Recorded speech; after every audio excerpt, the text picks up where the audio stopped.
Let's get canceled, I think. Let's do it, baby. You watched now January 6th. Bernie Sanders is a communist. He's a communist. Comrade Nachman. You're barely white, but do you feel white privilege in your day-to-day? I mean, You're right, I'm barely white. you heard of the Gulf of Tonkin? You're making a good point. I don't think I've ever met someone who supported Vietnam. I don't watch MSNBC. People don't learn from history. Now, who was Ho Chi Minh?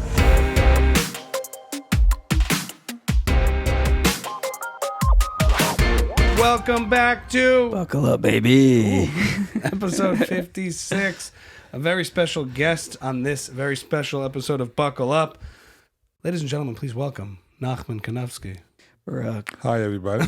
Comrade Nachman, as you like to be. Well, Is that? if you mean it in a generic sense, it's fine. Yeah. He doesn't. Michael's been a member of the Communist Marxist Party for, I don't know, as long as I can remember. Card-carrying Then I member. guess I was born on a kibbutz. Uh-huh. That's about as Marxist as it gets. No, actually not, right. but it. Yeah. Early- I'm not really a Marxist. I'd like to joke about it, though. Michael, in a way, is very non-ideological. I think in a healthy way. intriguing, crazy philosophy, but it's intriguing. And why is it intriguing? It's good if people were, soldier ants, had no identity, and you can remove them all of that, then it will work. It doesn't work with people. Marxism. Absolutely does Socialism. I mean, these are all synonyms for the same Socialism is thing. a milder iteration of it. I mean, Right. a lot of definitions of socialism, but And do you think that's why it appeals to elites and intellectuals it so appeals much? because it sounds so fair. Hey, you should be equal this, equal that, equal distribution, equal that. Everything sounds great. Why Right. should you be rich? Why should you be poor? So to the initially, that sounds like a very, very alluring and enticing philosophy, Right. and it isn't Because it isn't based in... Because, based on empirical evidence. well, the idea It of does- fairness, that everyone has the same thing, that everyone is the same, there's a lure to that. And it's very hard. It keeps reoccurring in... I'd say the political debate is you could go through the 20th century and all the horrors of socialism and communism, and still here we are today dealing with Bernie Sanders types talking about it and young people being drawn to it. Why? Because the typical people don't learn from history. They don't bother to sit and take time and figure out what happened and why it happened. If somebody was a communist in 1920s and 10s or late 19th century, okay, it sounds like a great philosophy. But if somebody who still believes in that philosophy after all these years when you saw where it led us to, what socialism was led to, communism led to, forget about on an economic level, it's always been a disaster. On a social level, it's been a disaster. People were killed on that basis. Either you don't know about it or you think, oh, you didn't do it right. We'll do it again. We'll do it better next time around. What was your experience on the kibbutz? Kibbutz is an interesting phenomenon. My father, incidentally, was an economist who wrote. He got his PhD in Columbia. I was born in Israel. He moved there in 1946 when I was born, and with my mother, and moved back to the U.S. in 1953. I've been here since 53. Oh, okay. My mother was born in America. My father was born in Winnipeg, in Canada. So I'm kind of North American I'm an American by birth. If I wanted to run for president, I can. I'm considered an American by birth. My mother's Big born announcement? in America. Yeah. Huh? Are you going to announce it on the Yes, pod? yes. We have to close with you, big... I'm going to run with Vivek. We both don't get Is it. that no? I do. He's the Indian guy who's running on, as Vivek like You like him. on the culture. Ramaswamy. What do we think? No. He's a brilliant guy. But Yeah. what do you think? Does he have the charisma? Can I get that water? Over He there? has Yeah. he has charisma, and he has a very good presence, and very smart guy. He's a tech millionaire. I think he developed a lot of stuff. Right. You hear him occasionally. I watch him on Fox. Yeah. He's had a lot to be said, Vivek, right? and he's very good. He strikes me as a guy who's too logical for his own good, where they might be missing the emotional component of what it takes to win a candidacy. It's possible. You know what I mean? Where it's too wonky, too technical. There's always been guys like that where it's like, this guy clearly knows what he's talking about. He clearly would do well and is a good candidate or would be a good president. But when it comes to connecting with people emotionally, it's too technical. They're missing that one thing. You know what I mean? I don't know if that will apply to him. He is a technical guy, and but he does know how to explain his positions nicely, and he's very, very clear and He's very energetic in how he presents his positions. I can tell you that. Yeah. Yes. Given Yes. given everything, I would clearly love to see him get somewhere Right. politically. He's a good young for the guy. ideas component He's a of the young debate guy. to bring He's- substance He's to under it. 40 as he is right Yeah. now. Yeah. I saw Breaking Points do a whole kind of segment on him because he He's kind Sagar's of. brother.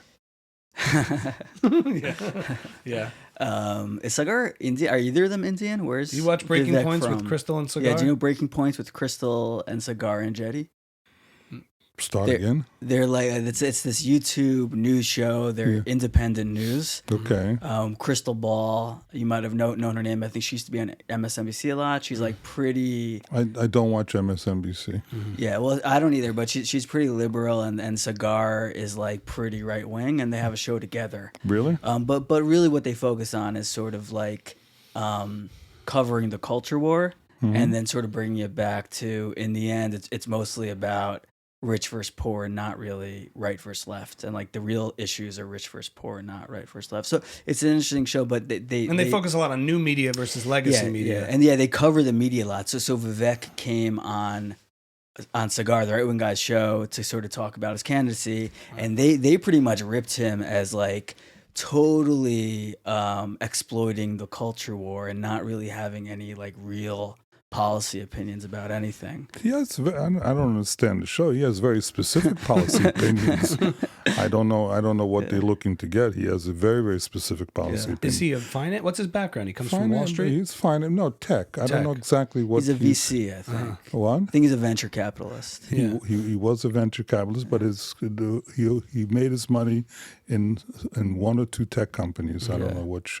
He founded two of them that I remember. I don't know what they were exactly. Right. So I don't know what they did exactly. But guys like this remind me of people who get in, they're very technical, they're very knowledgeable, and like people find that somewhat appealing, but in terms of personality, when it gets too technical, you think him going up against the Trump? They're not. You think he stands a chance inspiring. against personality and or charisma or those kinds of skills? I mean, he does have a fair bit of that. He's not purely a dud. He has some energy to him. He has a lot of energy. Yeah. I don't know where it's going to go. Trump is a unique creation. Yeah.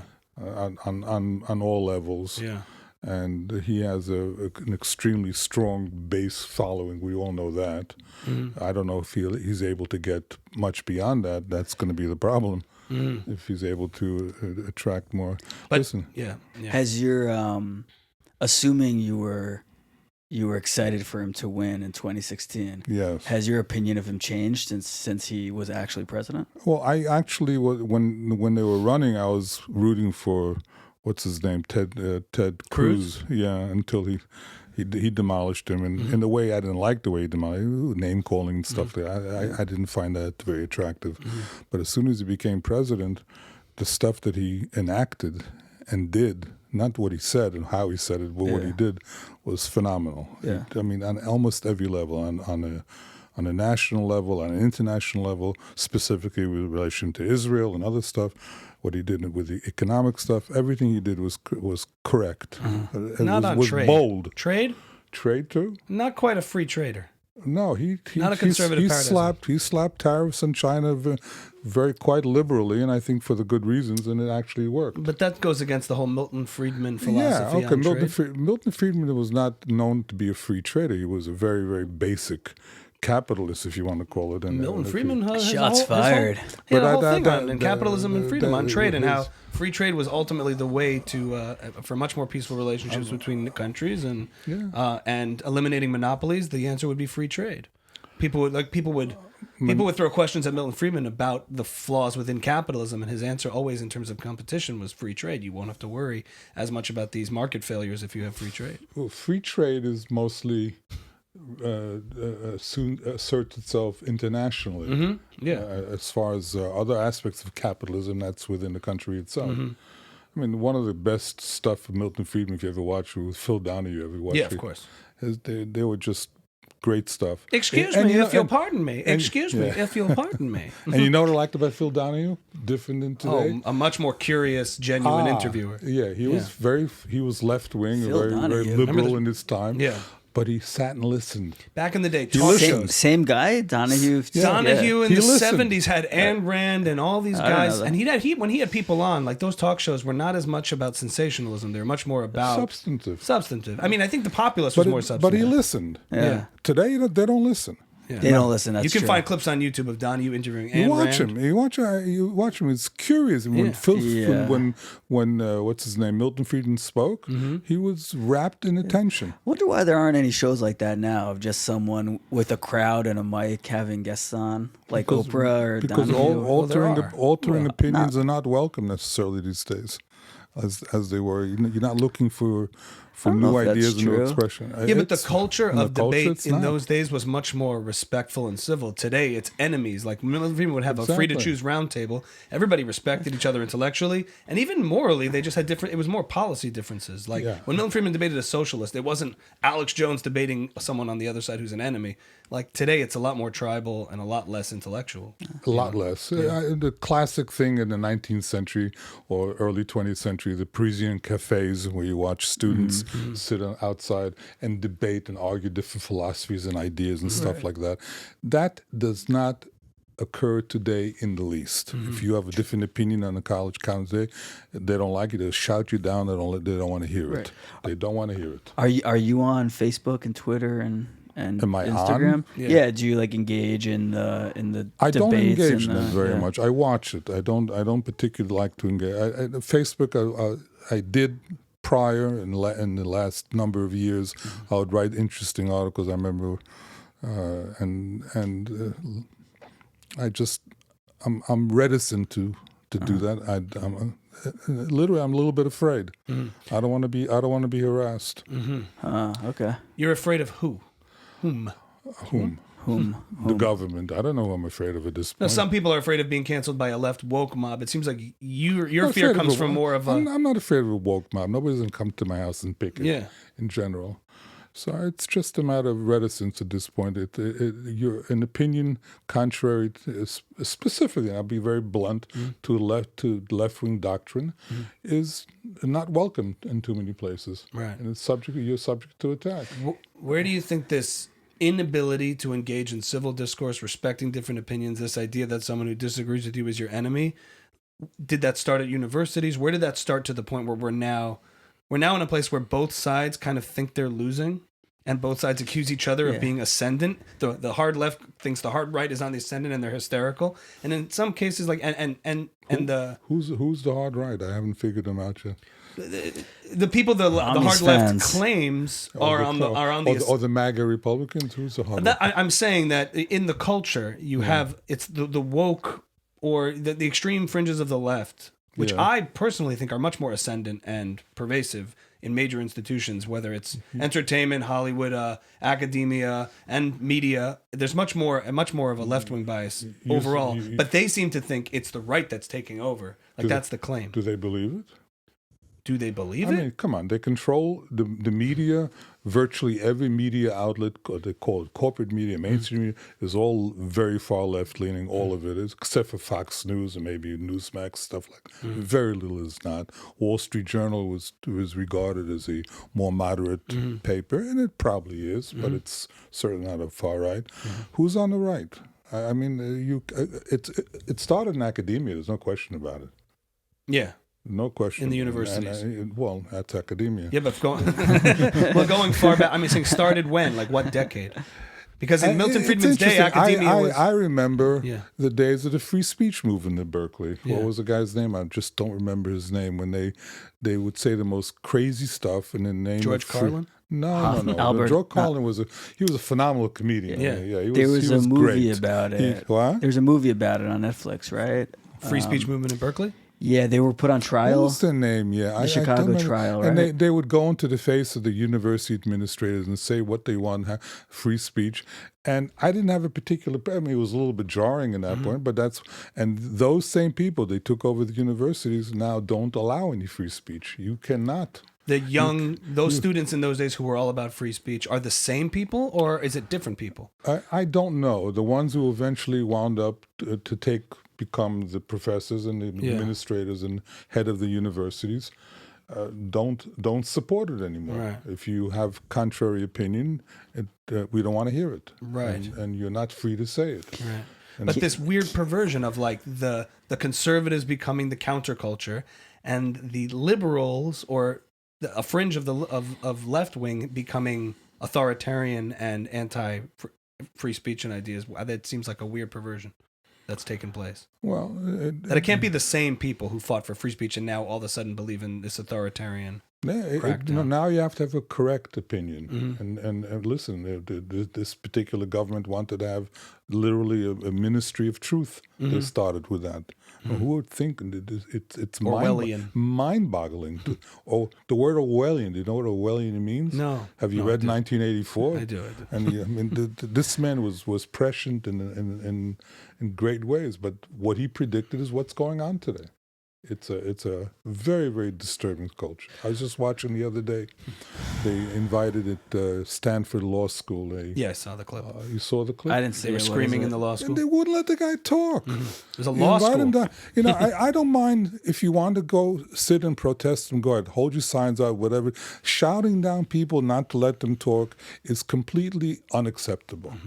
They came to hear him, and you be smart to listen to them too. You meaning the ones who protested, but you're not going to convince them. They're not willing to be convinced. Have you always been passionate about politics and Yes, all that? I grew up in Brooklyn College during the Vietnam War days, and I had a difficult time. I used to tell this story where the Vietnam War was understood differently then. I mean, why were we there? I mean, I knew the history. One thing I always make a big point about is knowing history, knowing what happened. If you don't know what happened, you really have a difficult time forming opinions. So I remember when actually Kennedy started the involvement much more than it was, and followed by Johnson, then the Gulf and Tonkin incident, which of course may have been staged, it may not have been staged. According to Jesse Ventura, it was. Yeah, You heard of the Gulf of Tonkin? I'm sure a lot of it was. A lot of the stuff you find out today that we accepted more on face value. But one thing was not the presence of the USSR and all the countries and all communism as it was in that time, and China was there and real and was ever present. Now, who was Ho Chi Minh?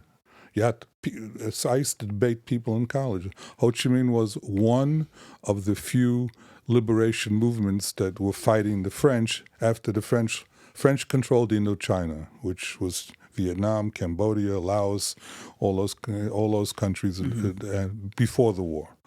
And then Japan threw them out, and then when Japan lost the war, the French wanted to come back in and take over back with their colonial rights.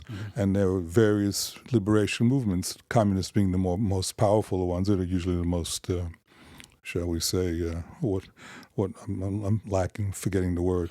But Ho Chi Minh was one of them. And He was a communist liberation yeah, movement. he was North Vietnam, Ho Chi Minh. it became North Vietnam. So the war, he won the final battle. It was called Dien Bien Phu. You remember that? That was somewhere in North Vietnam. sure. And they agreed at that time to split. Great battle. It was an interesting story, but they agreed to split Vietnam into two countries. Right.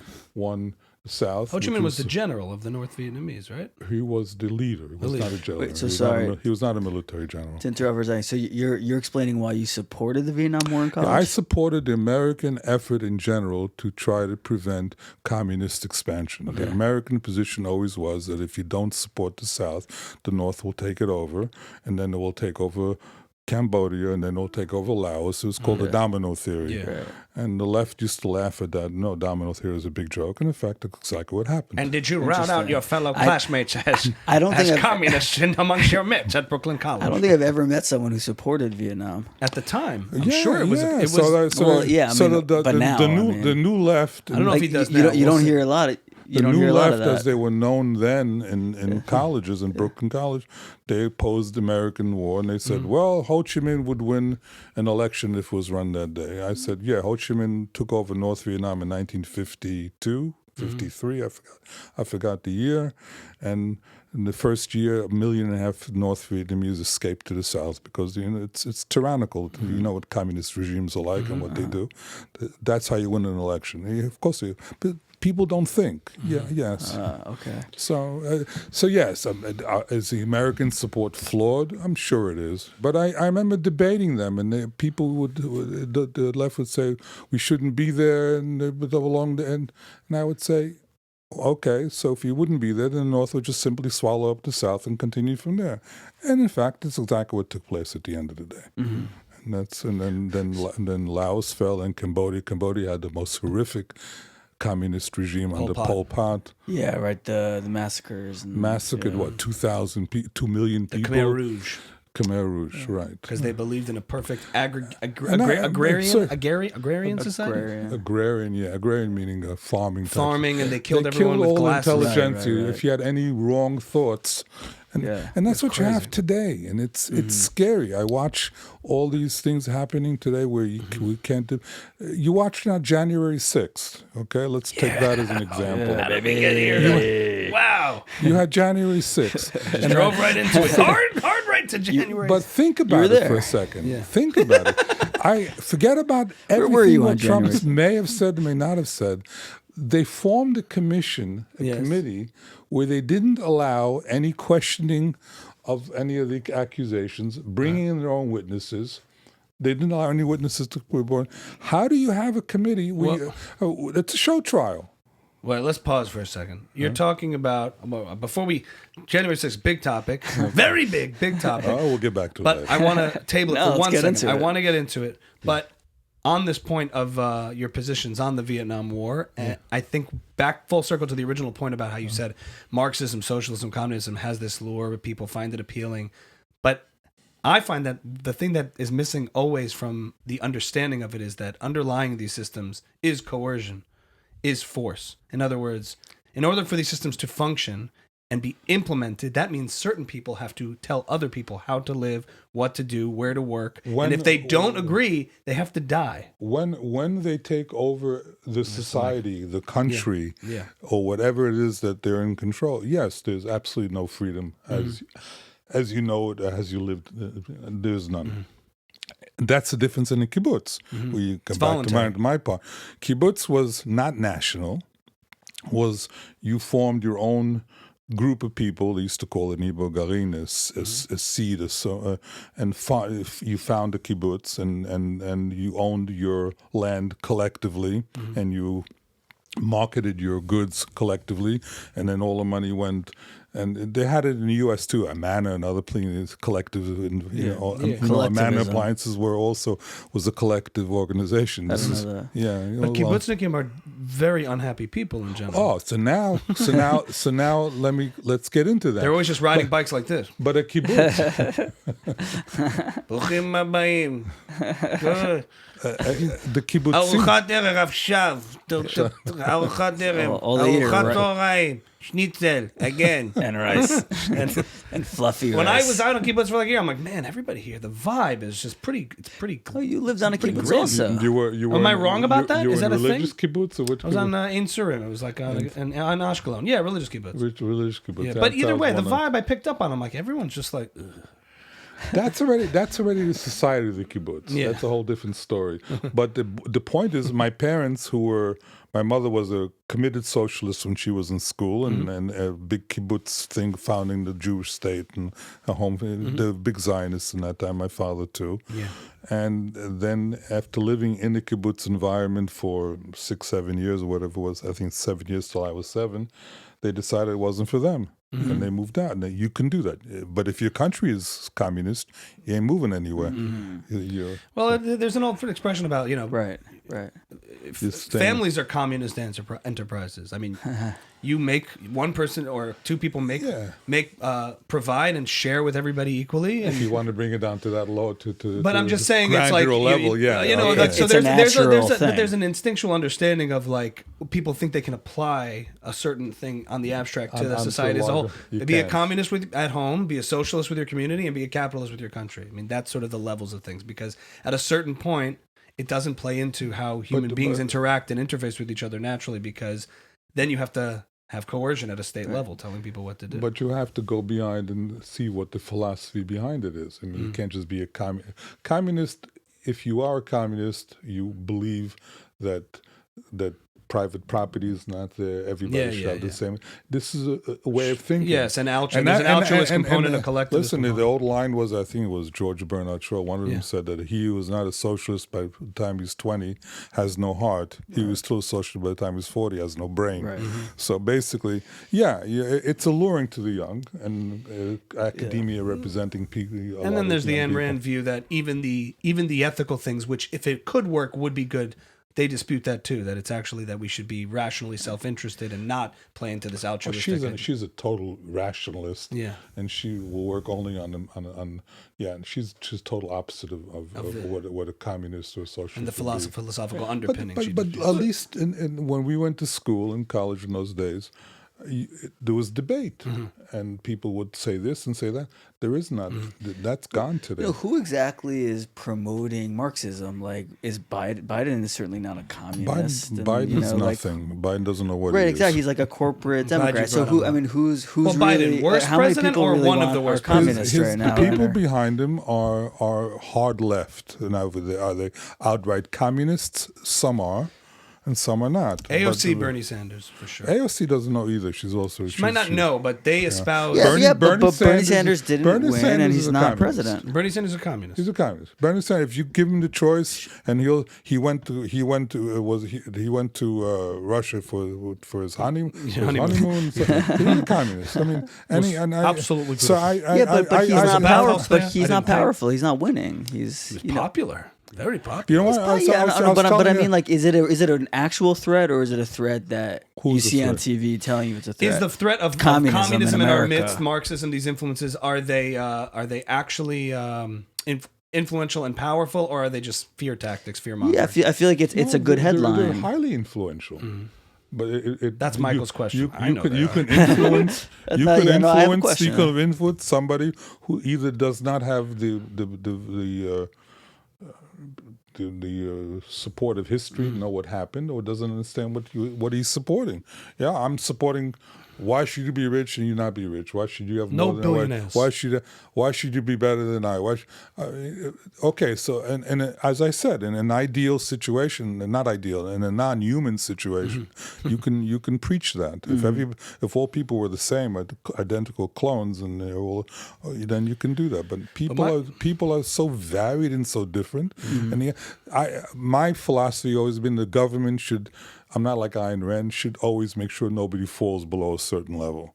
You do think that? Yes, government should, but not equality, not to make everybody. No, you don't bring the top down, but you make sure that the bottom is supported. It's a social safety net. You have to have that. Now, how much you can argue? Shouldn't that be local? That's always dispute. Do you do more? Do you do less? Do you do Medicaid? Do you Medicaid? Do you do that? All these things are all subject to dispute, and there are good opinions on one side and the other side. Okay, but I didn't want socialized medicine, and we're right. And look what happened to Canada. Look what happened to England. I still think our situation is better. They went through nationalized medicine, and it's nowhere near as it was before. And I say that not just from reading, from knowing. I've known me as relatives in the medical field, and they said there's nothing like it was then. There's shortages. Is this? You can't run. Profit has to enter the world. And on the other hand, there's a lot of excesses in profit. Look what happened now with Pfizer and other stuff. What do you mean? What do you profit? Mean? Yeah, why is that a bad thing? What profit is a good thing, but if it's excessive and it's used the wrong way, where let's assume big pharma, as they call them, will influence government decisions and stuff like that. That's bad. But that's not profit, really. Okay. If you define profit as creating something of value and being rewarded for it in a free marketplace and no government involvement, I would define profit fine, that way. Yeah, but outside of that, you're not making profit. But it's not a free market. You're making a good point. Yes. I'm saying it's not a free market. If Pfizer together with it's corrupt. with Moderna and other companies get together and say, let's influence the situation to make sure that they'll accept our vaccines or whatever we're producing, and it's all universal, and they use their influence and power to do that. And That's they're not liable for capitalism. lawsuits. That's already a distortion of capitalism. Isn't that a vicious that sounds really reasonable. No, so this idea is that everyone always says they blame capitalism when you look at a situation like that, when they look at the greed and the profits, but what they're really pointing to is a mixed economy of corporatist. What? I love the word greed. Yeah, why? Did you watch Milton Friedman's? Yeah, sure. When Phil Donahue said, "What about the greed?" and the socialist commissars are not greedy. They don't know. Tell me a society which does not operate on greed. So you watched it. Yeah, what society? Let me ask you, if you'll pardon me. Excuse me, if you'll pardon me. What society does not operate on greed? Are the Soviet commissars not operating on greed? You take a lot of things for granted. I think I'll play Milton Friedman in the biopic. You got it perfectly. Excuse me, if you'll pardon me. Everybody's greedy. Everybody. But the point is, it depends on what the incentives are, and if these companies are colluding with governments and then not being liable for lawsuits if their stuff hurts people, I mean, then that's a disaster, and that's protected by Emergency Powers Act. So whenever you have, but then they'll blame private enterprise when these things are disastrous, even though they were never private to begin with. I love everybody has large groups or compositive groups to blame for, like there's some sort of machinations of everybody getting to let all big businesses get together. Well, let's do this. Michael believes that entirely. Don't you? That what? Not entirely. He has an mostly. instinct that it's all this, that there is this massive collusion element in our society of the powerful and the not powerful, the elite and the non-elite. Well, I think when interests align, they don't need to literally be in a room colluding, but it just makes sense to protect their own interests, just like anybody would. They act in a similar way. You're saying if your interests collide. It makes sense. That's always an argument for getting the government out of it. Getting the state less involved in these affairs, because it's only through the state that you can actually have power and then be protected from liability. Oh, the state as in government. The government. The state. I mean, a company can't force you to do anything, but the state can. The state can. Yes. And I think people use words like power when they talk about powerful as this umbrella term, but Jamie Dimon has a very different kind of power than Joe Biden or the EPA. Jamie Dimon That's very true. He can, ExxonMobil's executives have power in a very different way. Yes, they can live lavish lifestyles or they're successful, but they can't force you to do this and that unless they use the coercive power of the state. Whereas you can hire 87,000 new IRS agents to force you to do whatever you want. Right. Or maybe they can't force you to do anything, but they can prevent beneficial things from coming your way. How? Like the executives at the railroad company that derailed and all these people in this town are like probably going to have health issues down the road. They're not killing those people, but they're making it so that they're not probably going to get the help that they need with their power. With their, in Ohio and Palestine. It is a different kind of power, but like through their lobbyists or whatever, they're going to make sure it's never classified as an accident or there's no negligence or whatever it is. So like if you're living there, you're not going to get the health insurance or whatever. You're not going to get justice. Or just the health care you need, or like, or pay your health care. So you're not going to get justice that they owe you because they've caused this harm. I remember watching once an old thing on during the time of the Johnstown flood. What was it? That was in the late 19th century in Pennsylvania. Yeah, it was the biggest before 9/11. It was the most Americans that died. It was a major deal, and the president of the U.S., he was a Republican. I think it was Cleveland. I don't remember who it was. Said. Grover. About government help. He said that's not the role of the government. That's the role of the church and all the other kind of stuff.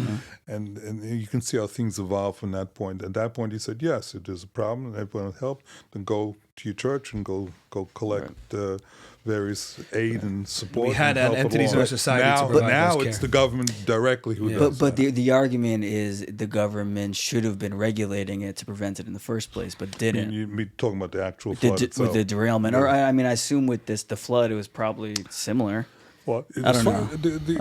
This specific thing with this East Palestine situation, they tried to, of course, pin Trump with that because he deregulated a certain thing. He had nothing to do with it. Biden also didn't protect the rail workers like a few months ago, right? But the question is, what creates the right incentive? But he won't be incentive? criticized. Probably not, yeah. But isn't the question what creates a better incentive? government regulators who are also susceptible to influence by these special interests. I mean, you get this thing called regulatory capture, where the executives at this railroad company cozy up with the regulators, and they don't get regulated. Well, yeah. But if they had actual liability against them and then could be taking class action suits, I mean, that's sort of a technical question of criminal law and criminal justice. Like, how do you prosecute people who do you harm? There is a role for government in that. The question is this idea like, we can just regulate it without the cost and consideration. Think about it. They claim that the accident happened because of a bad wheel bearing that caused a derailment. Now, if the wheel bearing failed because somebody deregulated a necessary check that was supposed to happen, that would have happened, and had they had that happen, it wouldn't have happened, then you can make a case. But it didn't happen that way. Right, yeah. I don't know. Whatever regulations were on the books, failed. Whatever were in force, nobody deregulated that. They regulated other kind of stuff, but not that. And the accident didn't happen from that at all whatsoever. Yeah. But then again, the regulations are important, right? Because if you have, let's say, 100 train accidents a year, and then you regulate, you have to inspect the undercarriages ever so often, you have to inspect this ever so often, then you reduce that by 50%, 80%, never 100%, and you make things better, but it can still happen. The purest arguments would be that you would have these safety standards anyway in a marketplace, and you have regulatory agencies that aren't, happen. and the accidents happen, but also safety standards still happen, meaning the incentives are still just in place. It's in no company's interest to either kill its customers, consumers, or whatever it may be, if they face actual legal action. You ever watch the show? Watch the mic into the mic. Yeah. You ever watch the show? What is it called? Airplane disasters? No. It's fascinating. It is. It's fascinating at one point. They don't show, it's not a gory thing. They'll show you actual clips and stuff of various accidents that took place. And the beauty of it is how they actually solved the problem of what caused it and what they did to solve it. Where they saw, the famous story, for example, where what was the name of the golfer that one of the jets? It was a private jet that ran out of fuel. It was Tiger Woods. It wasn't Tiger Woods, the only one I know. and crashed. Harrison Ford. He's not a golfer. He landed on the golf course. No, I need to land this plane. No, you're talking about this happened about 20 years ago. It was a famous story. Basically, it was a Gulfstream jet that took off. And all of this, it went up from Florida. It was going north, and it's supposed to head left out west. And it kept going north, and they have no idea why it kept going. They lost touch with it. What basically took place, they lost oxygen, and they sent some jets up there, and they looked into the cockpit and saw there was all smoked out, and apparently they knew that they were out of oxygen. And the plane basically just kept flying north to North Dakota, and then finally crashed because they had no fuel. No fuel. They ran out of fuel, and they figured out the accident. Great show. When they looked at the books, at the manuals as to what you do. And they figured out that it was inverted. The direction should have been put on your mask first and then do this. And it said do this first and then put on your mask. And it turned out that was too late. Then the pilots all lost control. Right. So that's the type of show it is. It analyzes various different things, and they change the rules to avoid accidents in the future. Right. So put on the mask first. Okay. That was a very cool point. Yeah. How they came about that. So basically, you're saying the train crashed in Palestine because of racism, is what you're saying. Yes, absolute racism. I'm sorry, Michael, you had a question. January 6th. Yeah, I want to get there. I'm not tabling it, but getting into this point, we mentioned before, Michael mentioned about Biden is sort of more of a non-ideological candidate. I feel like it's hard to criticize him. He's just too out of touch. I don't know, how do you talk about Biden? He's a Zadie. Biden didn't do anything to get himself elected. No, I get it. He doesn't do anything as a president. Is he more dangerous? He's from the back. Well, is a Joe Biden more dangerous than a staunchly ideological candidate like a Bernie Sanders who actually has a Marxist or communist philosophy they want to implement or see? I said it depends on the ideology, I suppose. I mean, but him or a Clinton, people like that who are non-ideological players in the game, right? They're just Tim Dillon put it well. He said it's a good debate. Is it better to have a president who's alive or a president who's dead?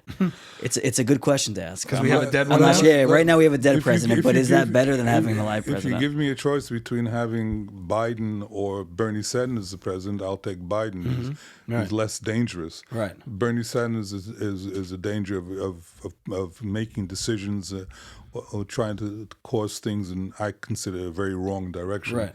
Biden is just not there. Yeah. I mean, as he is right now.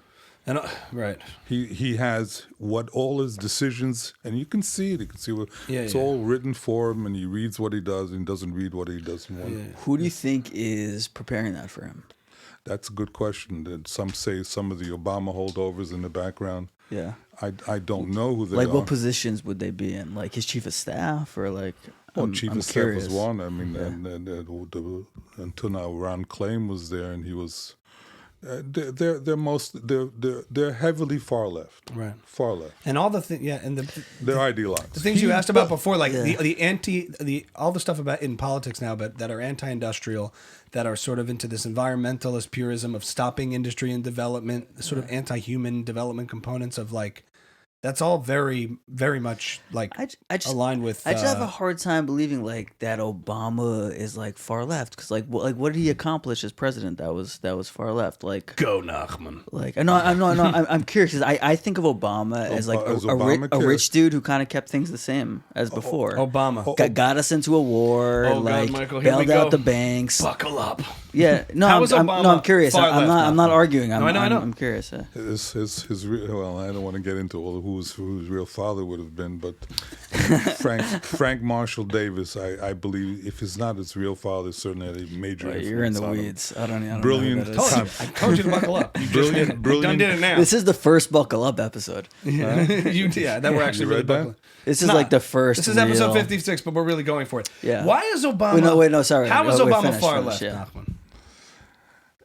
His own writings, if you believe he wrote it, but if his own writings are, he always was attracted to communist professors at school. He writes it out in the open. Listen, he came in and said he wanted to fundamentally transform this country. He said it outright, and whether he set aside to do it or not, I don't know that he was able to do that. He didn't control the entire government during his presidency, but he certainly went that route, and his people were of the left. Now they're far more. He does look more centrist compared to now.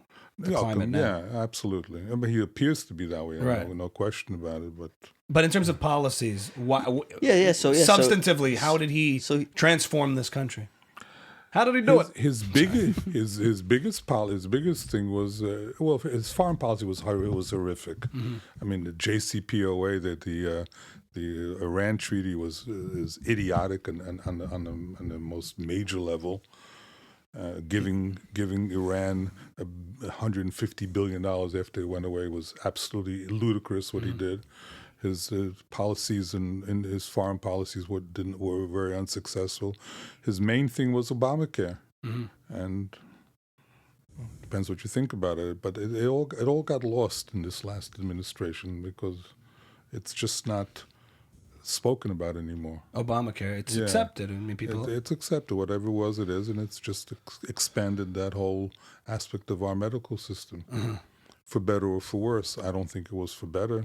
Aspects are for better. Listen, I remember all the arguments when at that time. I was in Washington, D.C., one of those protests. What did we call them in those days?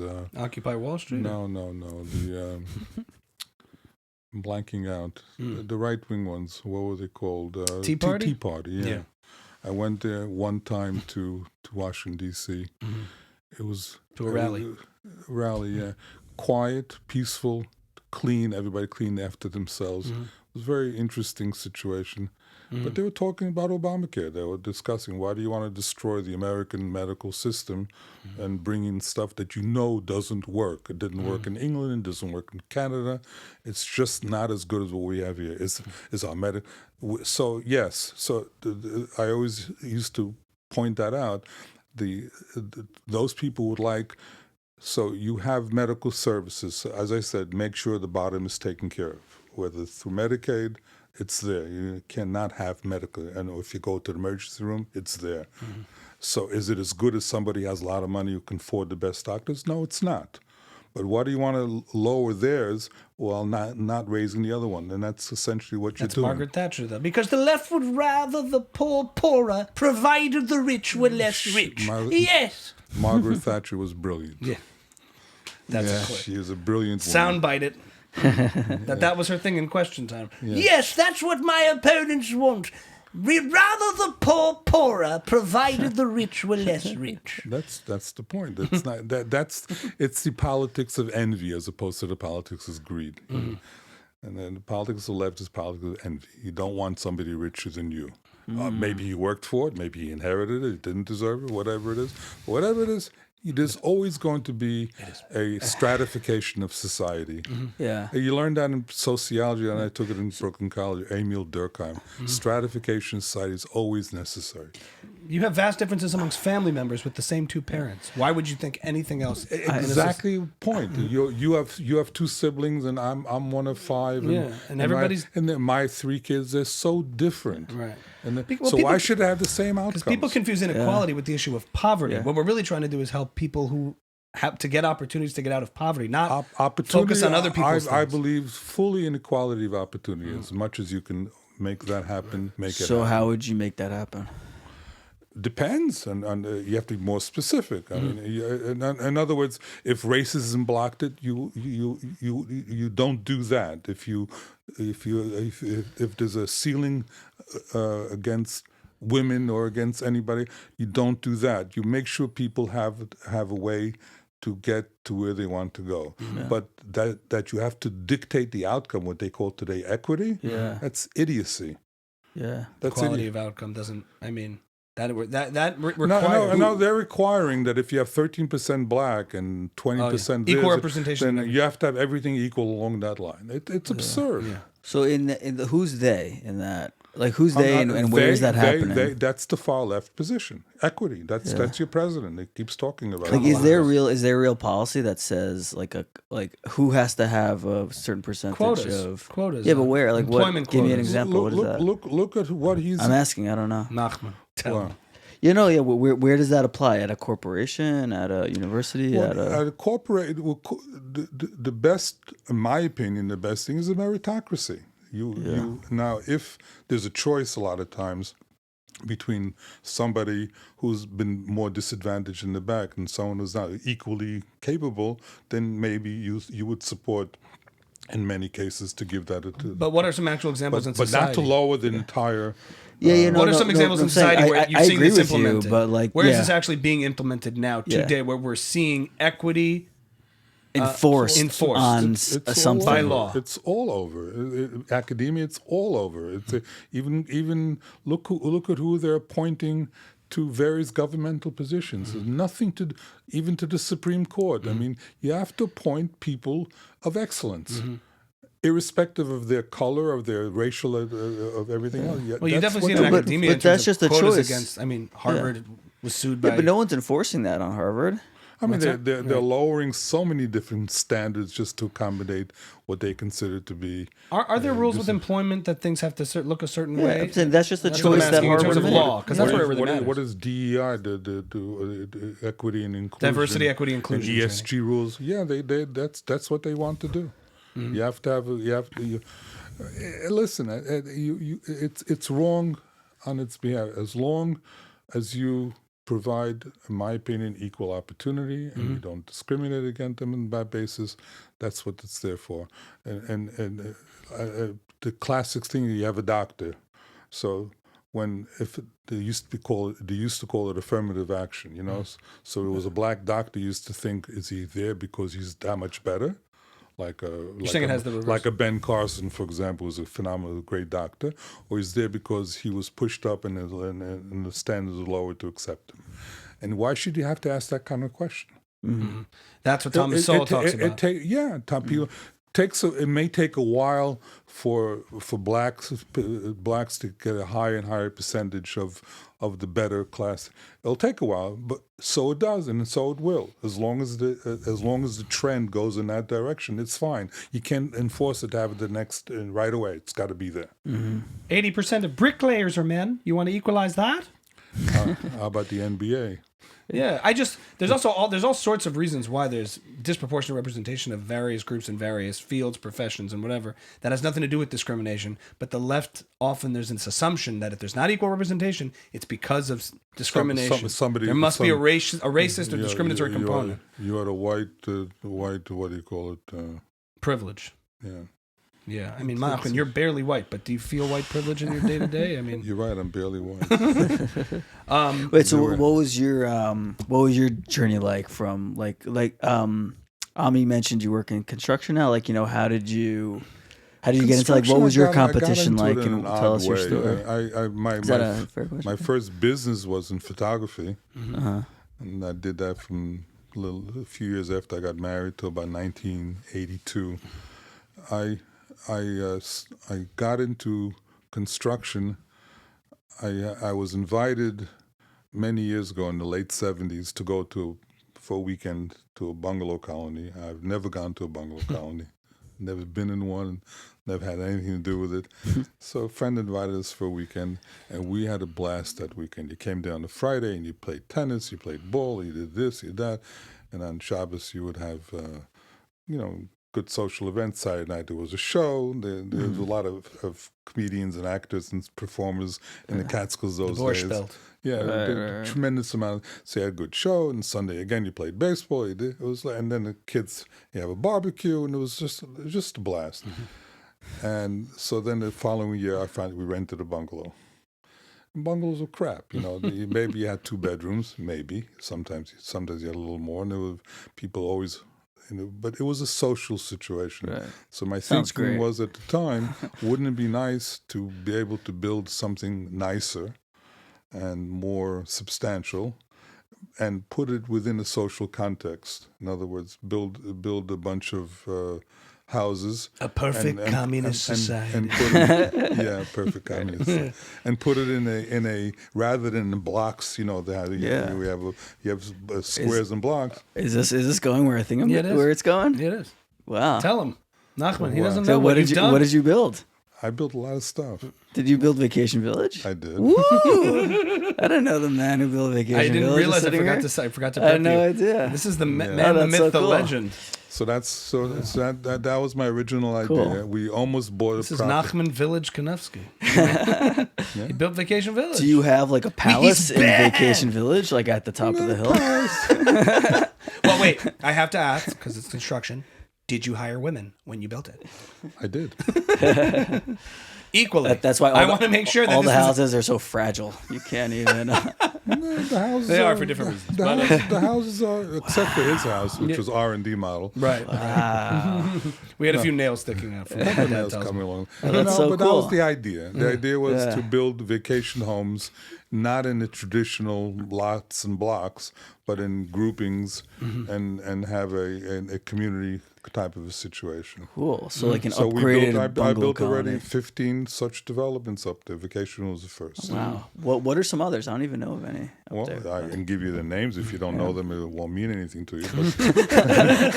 But most of them were of. Are they all modern Orthodox now, or it's gone more to the only right? modern Orthodox development I did is Vacation Village. Everything else is more to the right. Everyone Hasidish? far more to the right. Yeah, more religious. Right. Hate to call it right, but it is. Well, right religiously. More like Hasidish or Yeshivish? Or what's both. Yeah. I have Hasidish, I have Yeshivish, I have all that stuff. Yeah. Listen. Kanovsky going to do it for you. Kanovsky do it. Does a good job. Kanovsky. Can anyone get into these communities, or they just don't apply? Like if you don't want to apply. In other words, if you want to live, if I'm doing Hasidic development, which I have a Lubavitch one, I have a Satmar one, I have one that's kind of if you want to buy a house in those places, you want to fit in. Yeah. Well, it'd be miserable. I wouldn't want to live there. Although I don't know, I might want one. I wouldn't want to live in that in a place like Vacation Village was where I do live, but it's something close to my community would be like. This is actually interesting because we always talk about how it would be so fun for us to have a bungalow colony that we could go to with our friends. Why hasn't someone built like something that someone in their like 20s or 30s could afford, or like why aren't young people doing it? I started that. No, I know, but today, like today you can't. Because right now already, I kind of changed the entire system. People today have houses, a lot of large houses, and they want quality. And a house costs today, an average house in one of my developments is over $700,000 to buy or to build. To buy a built house. I mean, we build them obviously. Also, people were coming from Brooklyn. They were coming from this Vacation Village. We originally, one of the biggest surprises when I started Vacation Village is I thought my initial clientele would be those coming out of the city, out of the apartments, and they'll have a nice house up in the country, or people who would go to a bungalow colony, and I would try to divert them. Don't rent a crappy little bungalow in a bungalow colony. Come buy yourself, and I had to have a house that I was able to start at a low price, which I did, lower than it should have been. That's a different story, and then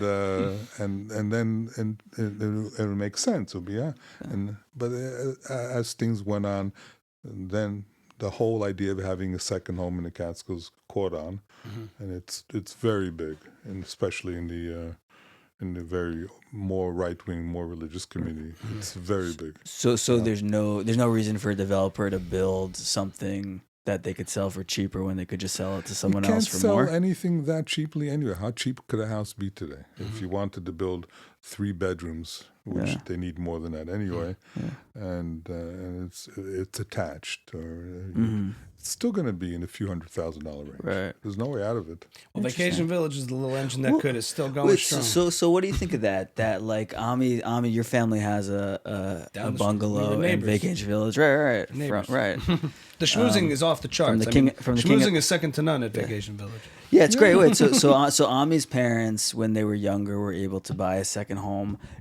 Almost nobody I know who has a couple of kids in their 30s or early 40s has a second home, or is even thinking about buying a second home. So, like, what happened between the 80s and now? More and more eventually went that route.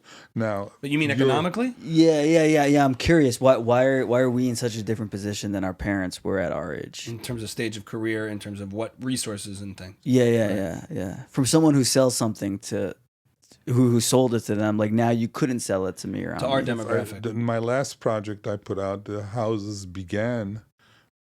The cheapest house was over $300, $350, and then who's buying it?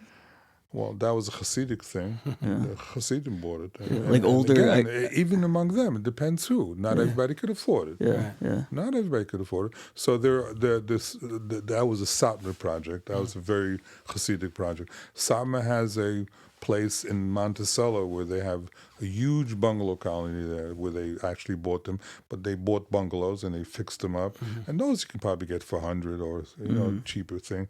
But that's a very... But that's unusual. They don't build bungalows anymore. You had to have had them there from before. What are Satmars up to? Diamonds? What are they up to? Yeah. Well, the Satmars who own the camera store and those who work behind the counter. So you need the ones who own the camera store if you want to make money. Understood. Satmars are very, very much into all sorts of business, real estate.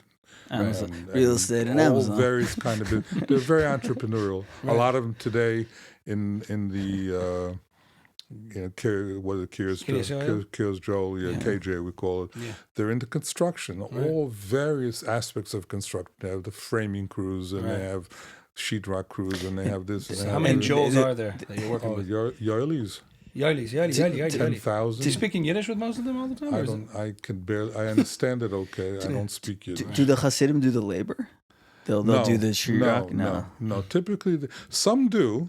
Some do. Some actually are actual tradesmen. They learn the trade, and they will be trimmers, and they'll be. You don't see them framing houses, and you don't see them not sheetrocking anything like that. But some do actual trades. But most hire groups, whether they're Spanish people or whatever. Spanish is the most common laborers, and they're good. I like employing Spanish. The difference is I hire those groups directly, so I don't have to pay any Hasidic guy in between who makes up the markup. Right. Right. I'd like to be a Hasidic guy who makes a markup. That sounds nice. That's what they call me. Another guy. Just yesterday, I got a call. The guy is a roofer, does siding and roofing, does a very professional presentation, but he has the crews like I would. That's the hustle. Like I would. That's their hustle. Right. Yeah. They probably, it's funny because they probably don't have the crew yet. But like, if he hires us, we'll get a crew. Yeah, they put it together. They sell it first. Listen, I got a bunch of guys, very good guys. Listen, I call you, how's that? up in the Catskills, it's very competitive, and you have to keep your pricing. Yeah. I hate to use the word affordable, but somewhat affordable. Right. And you can't build a house for $2 million. You can, but you can only have one at a time. Right. On various lots, but not in a development. It's too much. So January 6th. Well, the reason I asked, I guess, was because I agree with you. I mean, not that like we're here to debate anyway, but like no, I think a really strong message from a presidential candidate would be like make America compete again. Let's let competition reign. Let's let everybody who can compete, let's help them compete, and everyone at the top who's not really competing anymore, let's make it harder for them and make them compete again. Like let's like do this. What do you mean by that? By make the second part, like in terms of like inherited wealth, where like you'll have like a third generation through tax havens and trusts and everything, who their family hasn't worked in 3 generations. I think the riches to rags in 3 generations. I think it is. Think of what you're saying. Let's assume the third generation with a lot of money. So what do you want to take it away from them? Well, like no, taxing more heavily. Be like, let's make guys compete. Your family should compete. The money was already taxed. Let's say the grandfather started the business. The grandfather started the business, paid his taxes, and started up a whole company. Yeah. Now his children run the thing, or his grandchildren run the situation. So that's the case. So you have to get away from envy. No. In other words, you want to say compete and let everybody compete. Absolutely, but when you follow it up and saying, okay, let's take it away from the ones already up there, have the money from before. I say why? Oh no, I don't mean take it away, but I'll just tell you where I'm coming from. I know someone. He's a tax attorney. And he works with these very, very high net worth individuals, and his job is to help them avoid taxes on. But that's money that they've made. Yeah, but that's avoidance. It's not evasion. It's called avoidance. Yeah, but I'm not saying take it away from anybody. But if someone were to throw a message at me, we're saying like we're not going to take their money away, but we're going to make it so that people are actually paying the taxes that they owe. As a form of competition, like we all need, like your grandfather started a business, and now you need to innovate, and now you need to figure out how to make. Who pays most of the taxes in the country? The wealthy, by far. In terms of percentages, it's lopsided. It depends. The top 5% pay 50% of the tax. Top 5%. 1% pay about 25 to 21. 20. I don't know the numbers exactly. The top 5%, what you would call the super rich in the country, pay 50% of all. More than 50% of the taxes. Right. Yeah, absolutely. And we've had ever since income taxes were instituted in the early 20th century, 1913, whenever that came in. There were no income taxes at all before that. Before that, there was no income taxes, no none whatsoever. And the idea of progressive taxes, I remember learning it in school. And the progressive taxes went crazy in the beginning. They would go up to 80, 90%. If you made past a certain amount, they would determine you don't need more than this, and therefore, if you made more than that, that's a disincentive to invent or to produce or to invest, or to anything. And you have to. The financial pie is not a fixed pie. It's unlimited. Like before Microsoft, there was no Microsoft. So he created literally trillions of dollars worth of wealth. It wasn't there before, or computers and all that kind of stuff. You have to allow innovation to go out and let people live. But you're never going to get equality. Not close. But underlying what you're saying is also this idea that because somebody has a lot of something, that means other people don't. That there's this fixed pie. No, that's not what I'm saying. I'm so what do you mean by level the playing? Like you're saying that I'm not saying level the playing field. He's making a strong point. A lot of people take that position. No, but there's this idea about income inequality that if yeah. LeBron James I'm makes not- $50 I'm not million saying that. I mean, dollars, somebody else is took a but you said that like and make it harder for the people who already have a ton. What do you mean by that? I'm not. I'm saying. I'm just talking about competition, where it seems like, if we want innovation and we want to create more wealth, Right. Maybe that's not the Saying direction that why I wouldn't you want let to the take. people who have a lot of excess capital to invest have that money to invest to expand it? I That's could. the question. I think I'm starting from a place where I think that's a little bit flawed, where that's not necessarily how it works. But I guess I'm thinking like a good way to rate it. I'm just saying that competition is a really strong narrative and a really strong message and a really strong idea. Right. And I think one way to implement that is I just think this is interesting. In America, like generations have to compete with their own generation, and you just can't. Like you can't inherit billions and billions of dollars. Like that money goes back what into the does it mean? system to help the not. And I'm not saying take it away from them, but like they just have to actually pay the taxes that they owe, and that goes down to help the people who haven't been able to compete. And I don't know. I don't really have No, a I wanna strong hear it 'cause argument. I- he doesn't taxes go to the common pie, Mm-hmm. and the taxes go to the government. Government has to now spend these taxes. They raise taxes from all the various people who make it in all different ways, and then they spend it. They spend it on defense, they spend it on health, whatever they spend on various different programs. Entitlement programs. Yeah, you don't give it from one to the other. You give the money to the central core, whether it's the state or the municipality or the government or the federal government, and they spend it the way they see fit, and that's where you determine where it goes along the line. I guess. Well, here's an example. Like if I'm living in Detroit and I'm a Ford, and I don't work. You're a what? I'm a Ford. I'm a descendant of Henry Ford, I see. and I live in Detroit, and I don't work, Okay. and I get from my trust $10 million a month. A few miles away from me, there's a kid without electricity.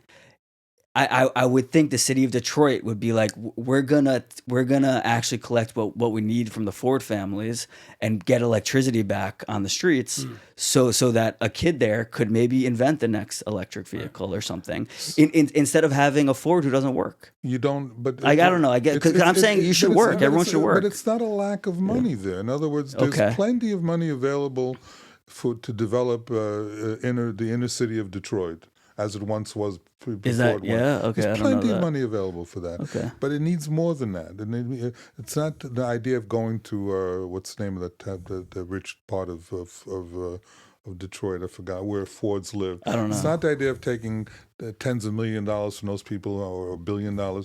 They have the money. The question is, what do you do with it? Somebody has to go want and take and develop that inner You need city. an entrepreneurial. You need somebody, and there are the guys who what's the name of that lending company? I forgot. The people who do that. You need somebody to be able to go and sit and develop it and offer these positions. It's not the fact that he has the money there and they don't have money. Okay. The two are not necessarily related. And as you said before, it's not a fixed pie. Because he has a lot of money doesn't mean. And this guy doesn't have, the two are not necessarily related. He can have as much if he wants, this particular poor kid, if he got up and made something out of his life. But it's hard to do. It's hard to do. So you need, so the more you have an environment where entrepreneurship and freedom and able to develop is That's what I'm out talking there, about. Yeah, that's what I'm the talking more about. you have that type of environment, the better. As Milton Friedman said, what took most people out of poverty? Capitalism. Yes. There's nothing like it. Right. It's not the idea of throwing money at things. And I remember the war. the government does that all the time in public I education, remember the too. war on poverty when it started in 1964, whenever it was. I mean, they threw trillions of dollars at it. That's not how you do it. Capitalism is the way you do it. You unleash the people's business, whether they want to open up a small shop or they want to open up or they want to do podcasts, whatever they want to do. You're saying it's the characteristics and the entrepreneurial drive and behaviors that eventually turn into wealth and value Yes. that create wealth, not wealth from the top down that instills those things. No, and you creates can't those just take it out of here. Now I'm Right, throw it down here. so we had a guest 2 weeks ago who was saying that she had this great line, I thought, where she said she grew up very poor, and then she became an accountant, and then she said, and then now she's a stand-up comedian, and we were like, how'd that happen? And she said, well, as soon as I wasn't poor, I could finally think and be like, well, what do I want to do with myself? And now she's creating all this value, and she's making a lot of money, and you know, touring and doing all these things. things. Case in point, she did what she had to You do to get love there it. herself. Okay, There's yeah. so many Which is interesting. aspects. Now that I think about it, she Right, took right. Well, these steps, yeah. pulled herself out of poverty, Yeah. made the choices given her circumstances, Yeah. and then could think. Yeah. And there was nobody else who had money that belonged to her in order for her to become what she is today, which is interesting. Interesting. It was in Canada also, though. She had a lot of help In Canada, from the government. did she? That's she she say went that? to McGill, and she got a job. Remember, she started her career in Canada. Yes. I don't know. Oh. I don't know the details of what the government involvement in her success. I can't say. I don't know to Yeah. what extent. You could argue McGill is state funded. Is it a state funded university? It's a provincial. It's funded by. But it's not Quebec. your equation of Johnny over here with $10 million inheritance. And Fair enough. Yeah. but the point is yeah. also like I don't think the majority of the 1% is inherited wealth. The way it's framed as a narrative here. Mm-hmm. I read an interesting stat from Thomas Sowell studying, the top 10%. Every couple of years is a different group of people. Oftentimes we argue about these statistical groups as if they're fixed groups of people. But oftentimes we're talking about people of different ages, and the people at the bottom 20% in one part of their life end up in the top 20% at the end of their life. If you're comparing statistical abstractions, you're not really dealing with real life. You're dealing with statistical categories at a fixed point in time. But those aren't the same people over time holding on to a power, influence, and wealth. It's constantly changing. In the 80s, the top 1% were certain people. In the 90s, it was different people. In 97, it was every year that top 1 super rich percent changes. It does. You know? It does. So we look at it as, it's this fixed elite class hoarding everything and are not working for it. And I think most of the time, most of the wealthiest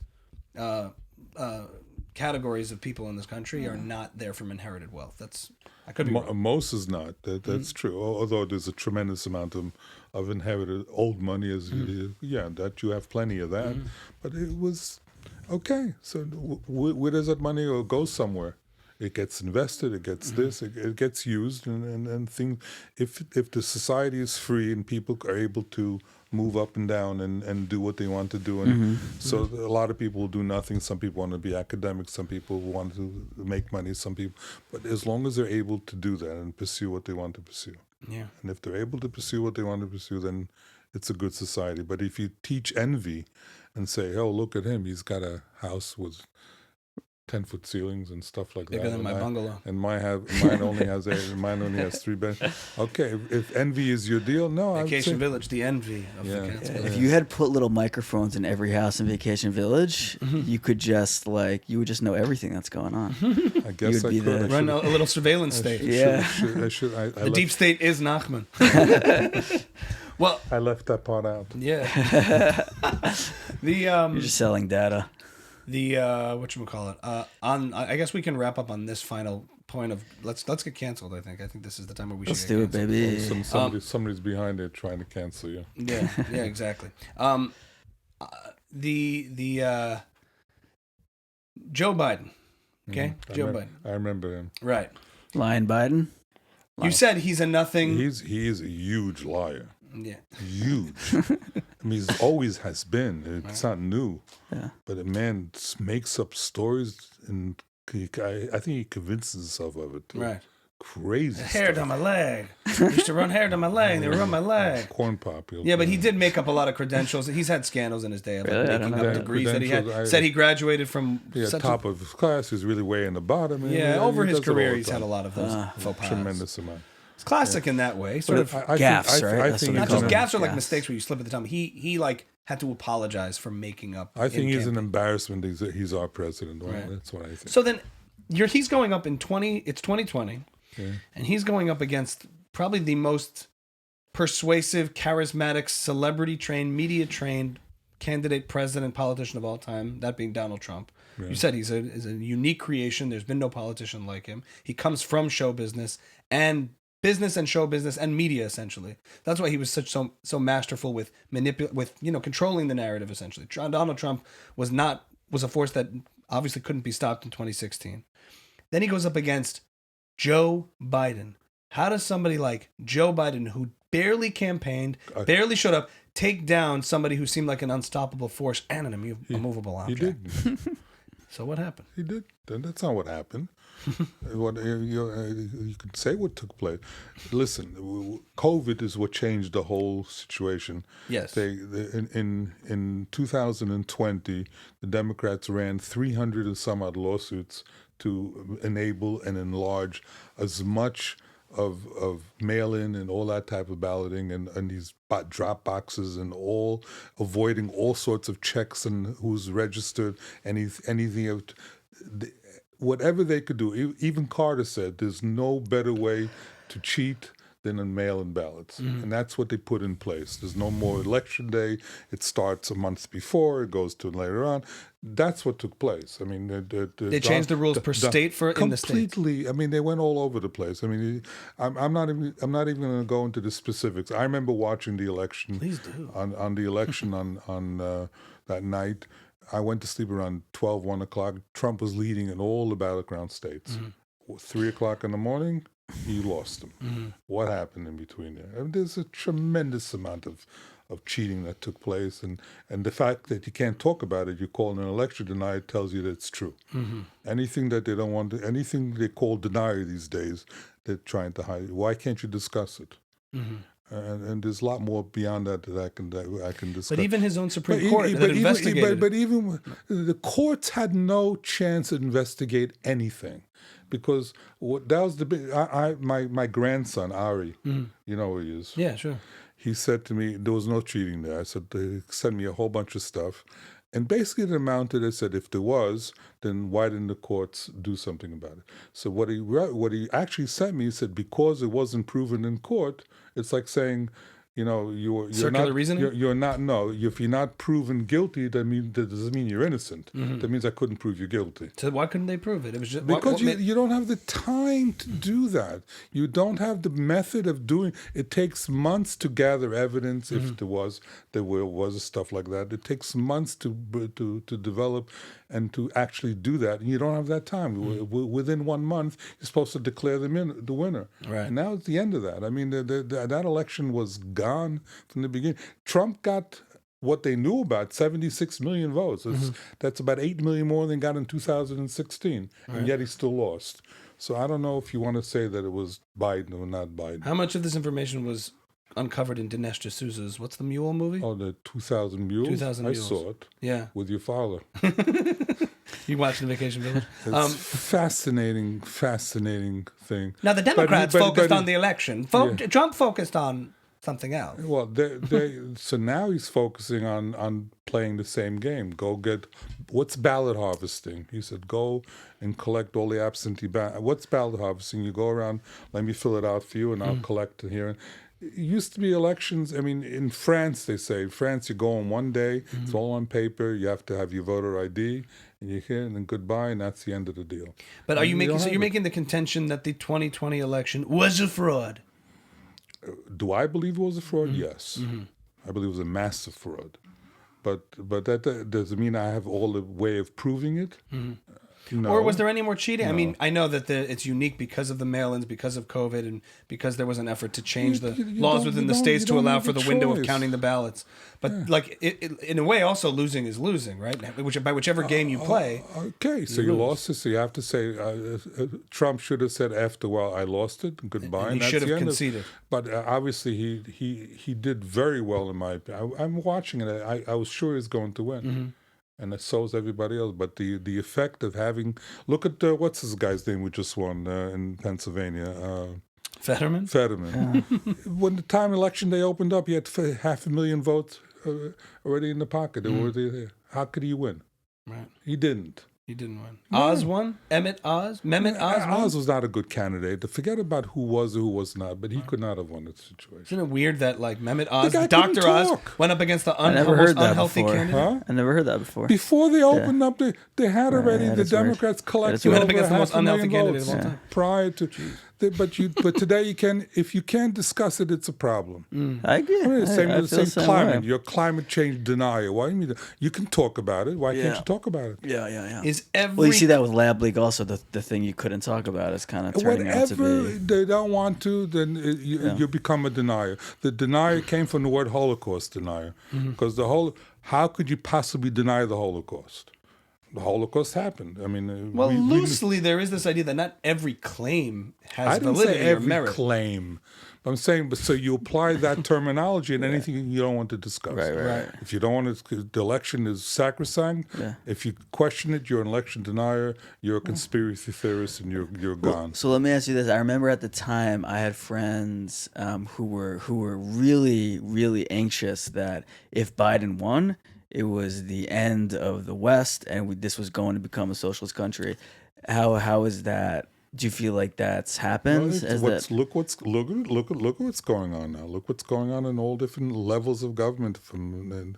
Look who's in the government. Look what the military is doing now. You never brought up transgenderism or all this other kind of stuff that's going on right now. It's insanity what's going on. Okay. Are we becoming a socialist country? We'll certainly become more to the left, no question about it. I don't think you'll change a country on flipping on a dime. It'll take a little while, but they're certainly sowing the seeds. That's what they're taught. It's always a red flag when someone says, this thing we cannot talk about, we cannot discuss. That means it's true. I like that idea. Generally, yes. If you're not willing to discuss the issues or discuss the various aspects of it, there's no such thing should say we can't discuss it. You can discuss anything. But a flat earther walks into the room and you're like, or a 9/11 truther. If a flat earther comes in and if I can't convince him the earth is round, then okay, so he'll believe this, I'll believe that. But I I can discuss it. But you're right. If somebody came in here as a flat earther and you said, we can't talk about that. Stop. Yeah. He's a denier. He's a round earth denier and gave no rebuttal. There's a simple rebuttal.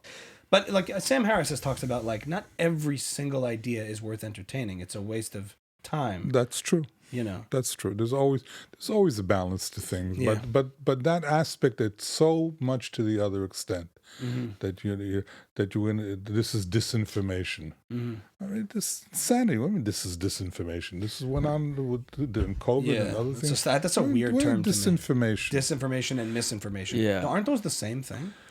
They keep saying both. Disinformation is malicious giving wrong information. It's like what the CIA does. Misinformation is wrong information, malicious or otherwise. Yeah. But when you give disinformation, it's like you're specifically giving. It's the same way in relationships also. If there's that thing you can't bring up, it's because it's like toxic. Yeah. Like, it's gonna, Right. you know it's true. Yeah. Yeah. The Great Reset, is it a real thing? It depending on which level you want to look at it, from the World Economic Forum and his kind of people. Klaus von Spiegel, what's his name? Schwab, or what's his name? Klaus von Schwab. Schwab, or something like that. What is it? What is the Great Reset? What is the great? They're looking from a globalist point of view. They're looking to have basically global governance. No, take no nationalities and essentially have the world controlled by elites. And that's them. This idea was developed at the World Economic Forum? No, he started this idea a while back. So I've heard that idea by like Alex Jones and lizard people and the British monarchy and Illuminati. Is that connected? What? Are there lizard people? Oh, sure. No, but when you go too far down the rabbit hole, sometimes you end up in this space where people, it could lose credibility. It's one thing to debate left, right, debate the woke, talk about better economic policies, better systems of governance and of government, but then you get into globalist conspiracy controlling us and Alex Jones type of stuff and taking male supplements. I mean, okay, that's Alex. So what's the reasonable perspective? That's crazy stuff.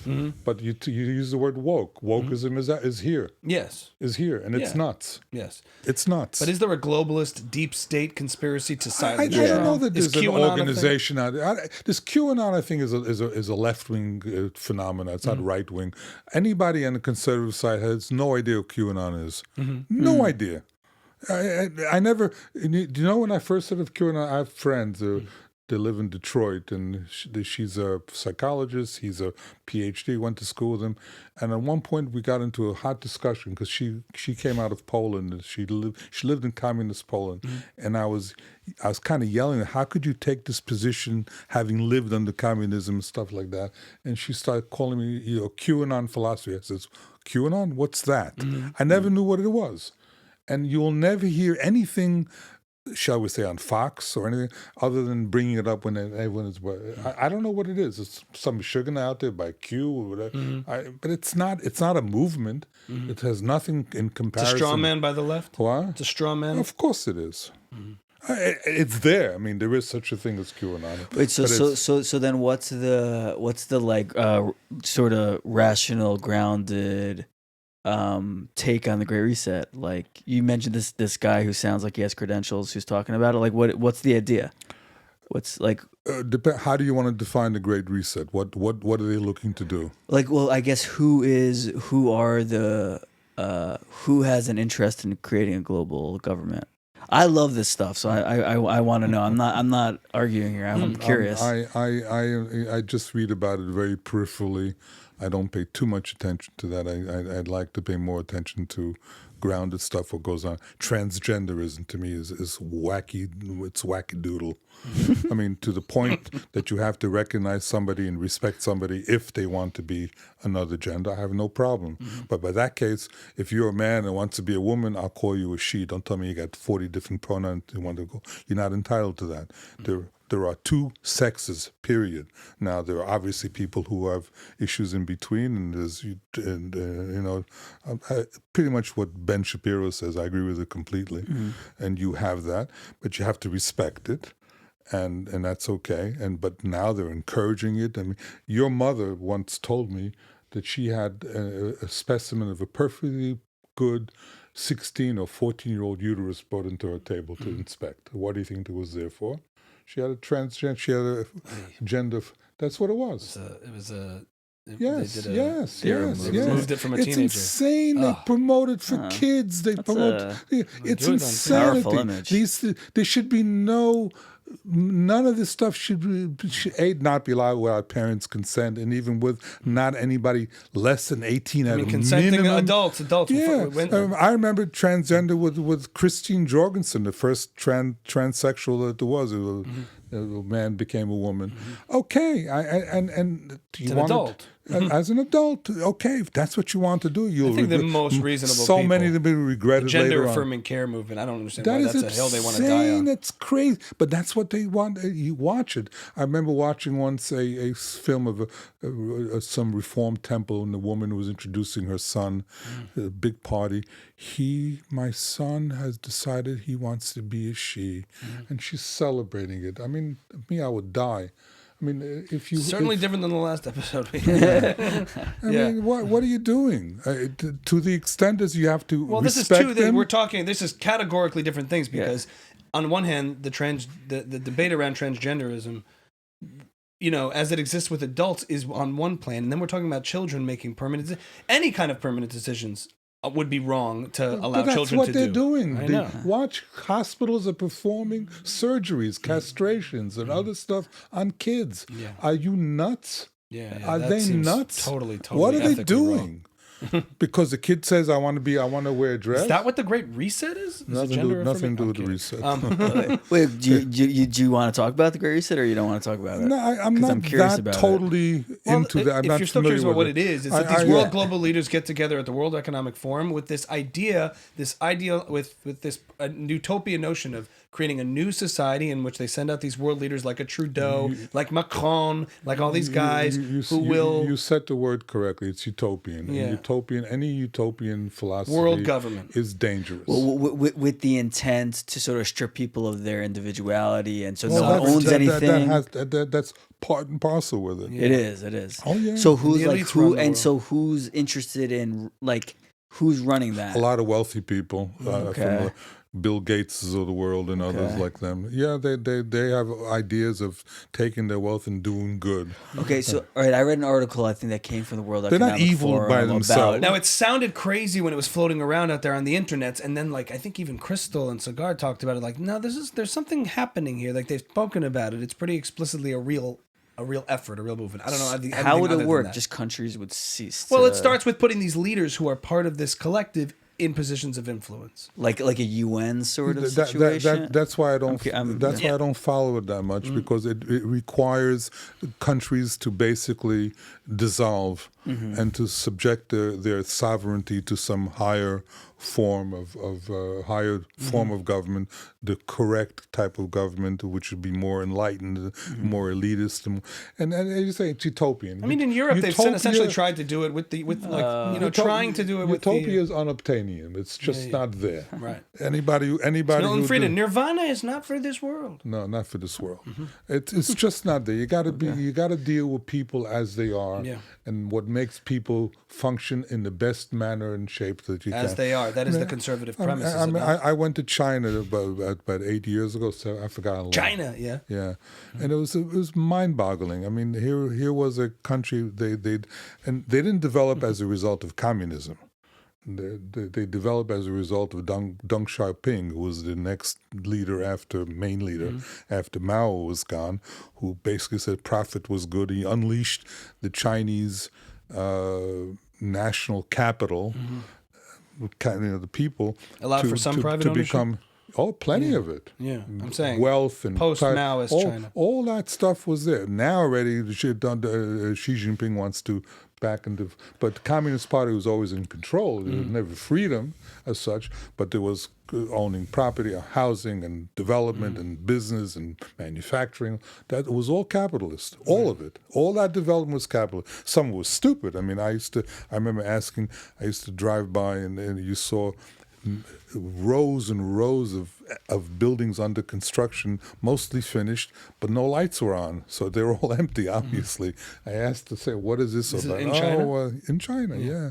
Say, "Oh, well, yeah." The people come. They built ghost cities. They just built, and the government gave them. There's a lot of distortion to pure capitalism. It wasn't pure. It's like the fake city in North Korea too. They built one on the border so that people can see it. It's completely fake. I mean, it's a bunch of buildings, but nobody lives there. But makes it look nice. But North Korea is what Maoist was before. He does not allow free any. I mean, difference between North and South Korea is like literally night and day. Literally night and day. If you look at a map, have you ever seen a satellite picture? Yeah, of North you see and South? one is night. One is dark. This is like at night. wild. If you look at them at night, one is completely dark and one is. But he has gulags and he has concentration camps. He puts people away. I mean the whole Kim dynasty is like that. Yeah. But he's the true Marxist controlling everything. There's no free ownership of stuff. China there is. So China took the best of capitalism while having the Communist Party in control of the government, of everything along the line. It's fascinating what happened with that. You got to let people develop. The idea is not to find ways to make some sort of new structure in my mind. You got to have people free to develop and free to move up and down in the. I do have a question before we wrap up while we have you here, because I watched a pretty scary podcast episode today about hyperinflation. This guy Balaji, you know about this guy? He used to be the CTO of Coinbase, and he had like bought and sold. He had started a bunch of companies sold. He's like a huge crypto guy, and he's making a bet, a very public bet.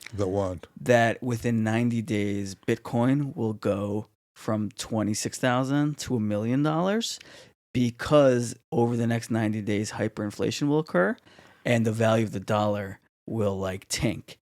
And these were three pretty grounded guys who were like kind of discussing that sounds crazy, but they were like, this guy's really smart, like, and we're a little bit nervous now. Michael, what's going on? It's not going to happen. No, that's not. There's a lot of control back in any event. I mean, even what happened now in SVB and Silicon Valley Bank, and there's too much power, there's too much invested interest up, not organized and coordinated as such, but it's there. and Infrastructure. to have hyperinflation, to have the dollar all of a sudden lose its intrinsic worth. They're just not going to allow it to happen unless China wants it to happen for some reason, and they want and they do on many levels. A certain China of today. But I don't believe that. I mean, you can make all sorts of theories that it will happen. I don't think so. I think he was kind of pointing to 90 days ago, 0 banks had failed, and now 5 have failed in the last 2 weeks. So it happens really quickly. I think that's what he was. Yeah, but he's right. And is it right for the government to have saved it and also to ensure everybody's deposit? On many levels, it's wrong. On some levels, it's right because it prevented a run on banks and other banks that are much weaker as a result of it. I mean, what was the underlying cause of it? You had banks who bought long-term treasury notes in very low yield, and all of a sudden, because of the recent inflation and the rise in the rates, now short terms are much more valuable now. So it puts a big imbalance on the bank sheets, and you have to somehow control. Look what happened in Switzerland now with UBS. Was it not UBS? Credit Suisse. Credit Suisse. Yeah. What happened with Credit Suisse? They went under. It's under it. But it's done. It's not. Credit Suisse is done too. Yeah, but another within one. a matter I'm not of days. following closely. But the Swiss government bailed it out the same way over here. But this is all too reminiscent of a time when we came. So into the I don't think they're going to allow that to happen. I mean, there's too much. I'm sure there's no cabal out there, but there'll be enough heads of government and business will say enough infrastructure invested interest to prevent a total banking collapse. If all of a sudden the feeling was that your money's not safe in the bank, there'll be a run on banks. Then there'll be a massive catastrophe economically. Massive. They're not allowing it to happen. And in that sense, I'm happy about it. On the other sense, they're basically nationalizing the banks, which is not good. This is the same cycle where it's like government spends a ton of money, drives inflation, so you rise the interest rate to slow it down. Then anyone who had these vested interests in treasury bonds lose all the value of their bonds, and you have this massive That's what it was, yeah. Driven by government spending. This spending that they put on, you talk about Biden. Yeah. Look at the policies he put in since he came into place with his $1 trillion stuff, infrastructure stuff. From the $2 trillion that passed, maybe $100 billion was on infrastructure. The rest was all pork spending, all left-wing projects and things of that nature. Look at the. I don't have the number. Is that why where we're at now? Yeah, the spending. Is there a direct line?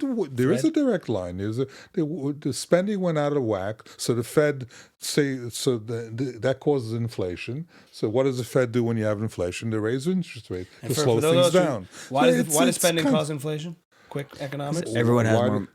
Why does spending cause inflation? I'm asking for everyone, because this is where the brain farts come in. Yeah. Okay. Yeah, why does spending cause inflation? Why does government spending cause inflation? Yeah. Because what you're doing basically is you're creating money. In other words, you're making by giving out money. Well, for example, they gave a lot of money out during COVID. They gave huge amounts of money, so people spend it, and the money they never had before. Right. So you have all of a sudden you create a much larger pool of money out there than it was before. Mm-hmm. It's not money that was generated by producing something or selling things or bringing things out. It was just given out.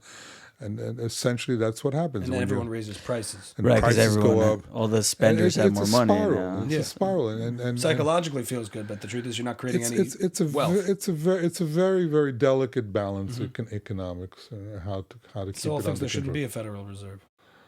The people argue that, and the people argue that Powell should not be raising the rates. At this particular point, he should.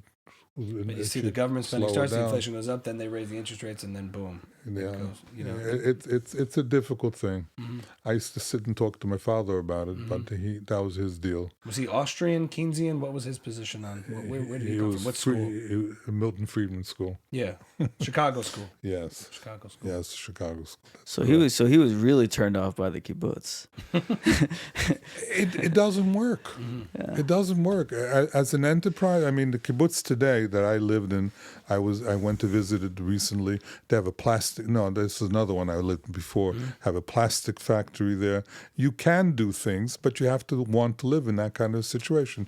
The housing is owned by the kibbutz. You live in what you're assigned. There's if you don't have this desire to improve yourself materially, and you're happy with this type of a situation, and there are people that are, you have it. Would you ever bring it full circle and develop a kibbutz in the Catskills? You can't develop a kibbutz. Give me a house. You can't develop. You have to have enough people want to come in and form a commune. It's a commune. Commune, right? That's what it is. Yeah. And there were communes in the U.S. prior to the kibbutzim. Yeah. But the voluntary component of it's the most important part. You could leave. But it's voluntary. Yeah. And if you want to get out, you can get out. All right, couple of rapid fire questions, and we'll wrap up here. Ready? Go ahead. We ask every guest, but specific ones. Date, marry, sleep with Rachel Maddow, Rachel Levine, Rachel Dolezal. You really give me a big choice. That's a hard one. I'll do it. Rachel Maddow, Rachel Levine, Rachel Dolezal. Rachel Levine, I'm really after. I don't know who two of those Rachel people Levine are. is in the Biden administration. Well, look, But she's an admiral, no? Yes, she's an admiral. I will put it up afterwards. Any reading lists for the young urban professionals, or whatever you call our age? Yeah. What do you call our age? 30s to 40. And younger, whatever. Bernie Sanders got there and says there shouldn't be billionaires. Why is that such a dumb statement? Billionaires is a statement of inflation. No, but he says there should not be billionaires. They shouldn't exist. No, they shouldn't be. They shouldn't exist. Doesn't that reveal a little bit of economic we ignorance? should put them against the wall and shoot them. What do you? I What do you wouldn't want? say that, but I think they shouldn't be capped. Is 999? But that idea, I know we're getting into the weeds again. Absurd. It's just absurd. Yeah. It's just completely absurd. I mean, when you cap the wealth, there is something. It feels bad that so much of the world's wealth is concentrated in the hands of very few people as a percentage of what the wealth is. Right. But that doesn't mean anything. In other words, a lot of that wealth is what's been created over the last 20 years with high tech.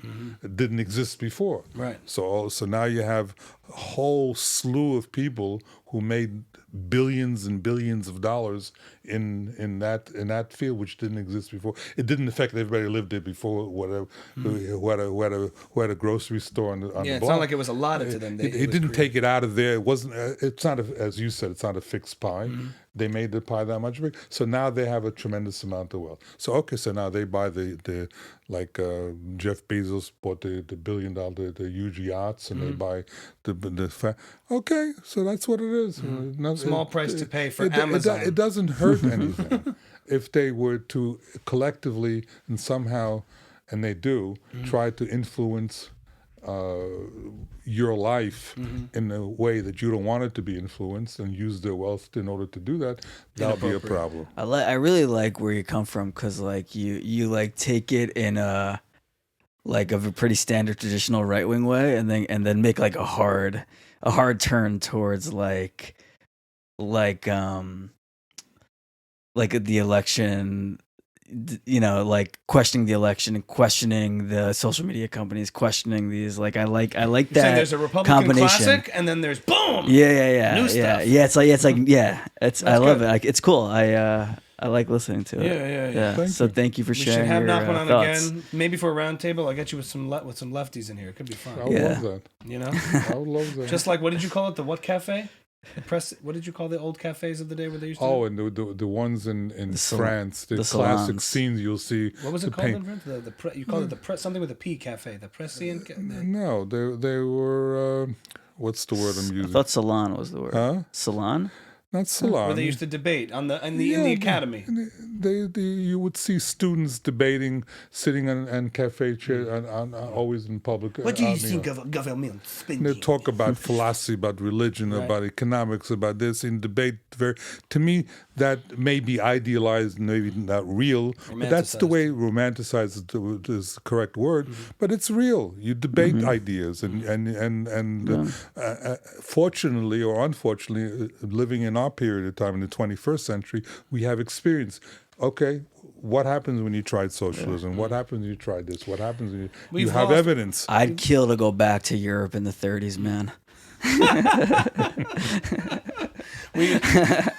Well, that is Buckle Up, episode 56. Here's to ideas. I think we need to get back to the era of ideas, right? Yes, we do. Amen. Nachman Kanovsky, the man, the myth, the legend. King of the Cahntry. Thank you for coming on. Thank you very much. Michael, my pleasure. You feel enlightened and educated. Really a pleasure to meet you. So it's Rachel Dolezal then. Thank you guys for watching. Yeah, where's Rachel Dolezal?